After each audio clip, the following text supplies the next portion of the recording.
ભારતના 8 શાસ્ત્રીય નૃત્યો કયા? તો મેપ રીડિંગ બેસ્ડ મેથડ. તો તમિલનાડુથી ચાલુ કરો તો તમિલનાડુમાં ભરતનાટ્યમ, કેરળમાં કથકલી, મોહિનીઅટ્ટમ 3 થયા. પછી ઉપર આવો આંધ્રપ્રદેશમાં, તો આંધ્રપ્રદેશમાં કુચીપુડી 4 થઈ ગયા.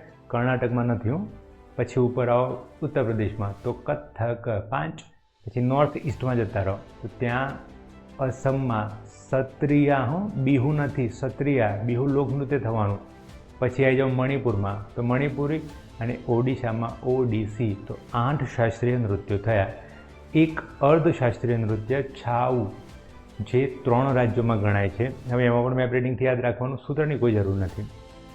ઓડિશા, એના ઉપર વેસ્ટ બેંગોલ અને સાઈડમાં ઝારખંડ, તો 3માં એ કન્સિડર થાય છે છાઉ નૃત્ય.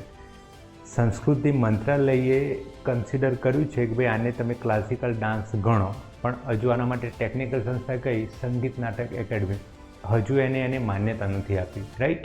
તો અત્યારે 8 આપણા શાસ્ત્રીય નૃત્યો થયા. જેમ મેં તમને વાત કરી છે આવી શોર્ટ્સ ક્લિપ્સની જે સમજ આપી એ હું નીચે ડિસ્ક્રિપ્શનમાં લખતું જઈશ. તો તમે જે નોટ બનાવો એમાં લખતા જજો. પેશન્સ રાખીને કરશો તો 100% બેનિફિટ થશે, રાઈટ? મળીએ.